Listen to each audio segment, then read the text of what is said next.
Thank you. Welcome back to Jersey Matters. My name is Jim McGreevey, and I have three wonderful individuals here sharing their story as they move from incarceration and prison back to civic society, talking about the importance of reentry. And Shirley, thank you for being here. You look great. Thank you for having me. So Shirley, talk a little bit about drugs, prison, and reentry. Well, I started using when I was 12. So I went to prison for the first time at 18. I didn't know anything about recovery. I didn't know anything about wanting to stop using because it was so much going on in my life that I didn't want to stop using because I wanted to mask that pain. But this last time, I just felt like enough was enough. I was tired, kept coming back to the same thing, doing the same thing. And I was getting older, and I have a child. My son was turning 18. And it was just like time to show him it was more out here than just being in the streets. And so was treatment important for you in the jail? Did treatment offer you an opportunity? Very much so. And I was saying that I didn't want it, but I knew I needed it. And I was one of the first women to do the integrity program in the county jail. And it was the best thing that could have happened to me because I was able to learn some things about myself that made me want more. And you know, and Shirley, I think you were there when the governor came, and we're really grateful he came into Hudson County. And if we weren't there, what would you be doing in jail if there were no integrity unit and it was just ordinary jail? Absolutely nothing. Isn't it, to me, that's like nuts, right? It's crazy. It's crazy that people just sit there day in and day out, do absolutely nothing. And when I think about that, 70% of the people there are addicts. Shouldn't we be providing treatment? So God willing, we have a Shirley story. Or at least teaching us about treatment. I mean, I think that was the hard part in the beginning when I first started getting incarcerated. It was just like leaving the streets here, going inside to the streets in there. And why is reentry so important? Why is what's happening here important? When you got out, and we hear the sounds of the street as we're talking, why was this important, this place? Well, the fact is, I was born and raised here.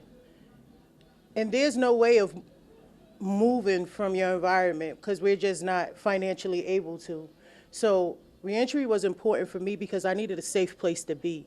I needed to have somewhere I can go where I can be safe and feel like it was okay for me to be me. God bless you. Nakeem, could you talk a little bit about why reentry has been important in your life? Well, it has taught me to love myself, how to cope with life issues and overcome everything I was putting myself through and not giving me a chance. Integrity, for me, helped me reach a spiritual level deeply, and it helped me gain confidence in myself and to love myself. So, and that's what you just said is so important, because part of it, what I think, is that people have all these crazy lessons from, you know, the street, the chaos, and now you realize you're worthwhile, you're a good person. And to sort of rewrite your story, change how you're going to behave. Is that right? Yeah. And so, go ahead. Well, for me, it made me be a better me. It made me strive harder. And I think we need these programs in the jail because, like Shirley said, to come from the streets and be incarcerated with nothing, you still faced with the street and the street mentality. We're not learning how to cope, how to deal with these. So can you give the microphone to the guy in the ugly blue shirt? Hey, Derek. How you doing? Hey, good. So what did reentry do for you? It helped me a lot coming home from prison. It's been real tough. Why is it so tough for guys walking out of the prison gates? Because, you know, everybody looks at you different. They want to put a label on you.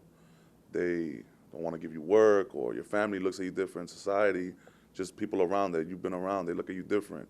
So it's been tough trying to find work and just trying to be accepted again by your family, friends, and the environment.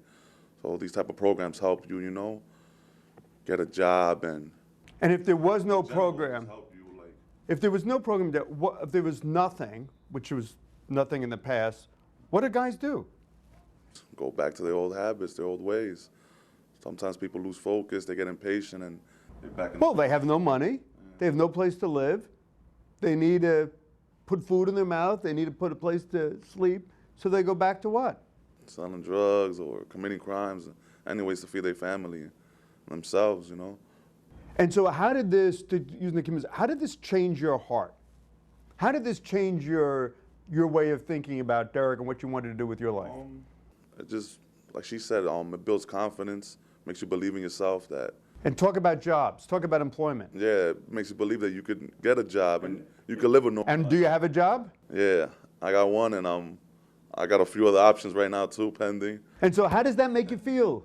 Makes me feel great. So now you've gone from being locked up to working to being a taxpayer to making a contribution. So I just want to say thank you to Shirley Nakim, and I want to say thank you to Derek, because I want people out there in television land to know that people do want to live right if we give them the means to do it right. Yes. Thank you so much, and thank you for watching. Once again, from Jersey Matters.